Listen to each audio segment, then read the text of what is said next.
Ravi de vous retrouver sur Kati 24. Bonsoir et bienvenue à tous dans ce flash d'informations. Le ministre des Affaires étrangères et de la coopération internationale, son Excellence M. Abdoulaye Diop, a reçu en audience le mercredi 30 novembre 2022 le chargé d'affaires de l'ambassade des États-Unis d'Amérique au Mali, M. Brian Neubert. Les deux personnalités se sont entretenues sur des questions relatives au renforcement de la coopération bilatérale, y compris le processus politique et de paix au Mali, ainsi que d'autres sujets à l'échelle sous-régionale. Le diplomate américain a réitéré le grand intérêt que son pays accorde à sa relation avec le Mali, marquée par des visites de haut niveau et des soutiens multiformes et constants. Les femmes ont, au cours d'une opération coordonnée, intercepté plusieurs tonnes de céréales collectées par certains villageois et destinées aux groupes armés terroristes de la localité de Ouro, dans le cercle de Youaourou, en guise de saccades.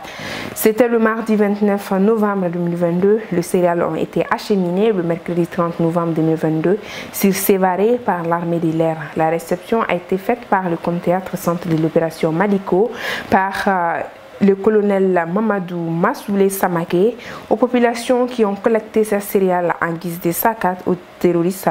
Le colonel Mamadou Massaoulé les a appelés à la raison. Il prévient que ce comportement de certaines populations locales est un crime contre non seulement les femmes en particulier, mais aussi surtout contre le peuple malien en général.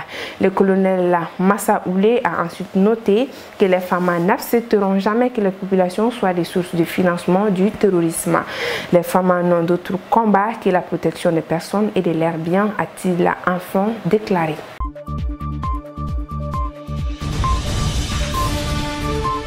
Les premières audiences du procès de l'attentat de Grand Bassam, qui avait fait 22 morts en mars 2016, ont eu lieu à Abidjan.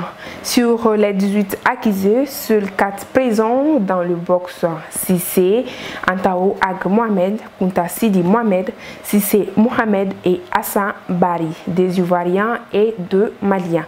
Menottés encadrés par des policiers, le visage à moitié recouvert par des masques chirurgicaux, tous sont inculpés pour des faits d'actes terroristes, d'attentats, des tentatives d'assassinat, des recels de malfaiteurs, des détentions illégales d'armes à feu, de munitions de guerre et des complicités des dits faits pour leur rôle présumé dans l'attentat de Grand Bassam le 13 mars 2016 qui a fait 22 morts, dont 3 militaires.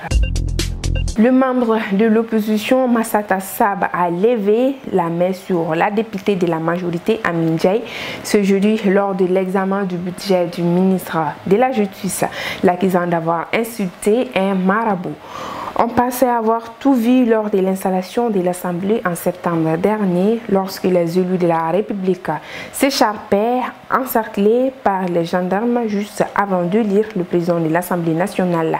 Mais le show des députés sénégalais était loin d'être terminé. Le jeudi 1er décembre, le député de l'opposition Massata Sam a quitté le pupitre où il s'apprêtait à prendre la parole devant ses collègues parlementaires pour gifler violemment son adversaire de la majorité, Amy Ndiaye.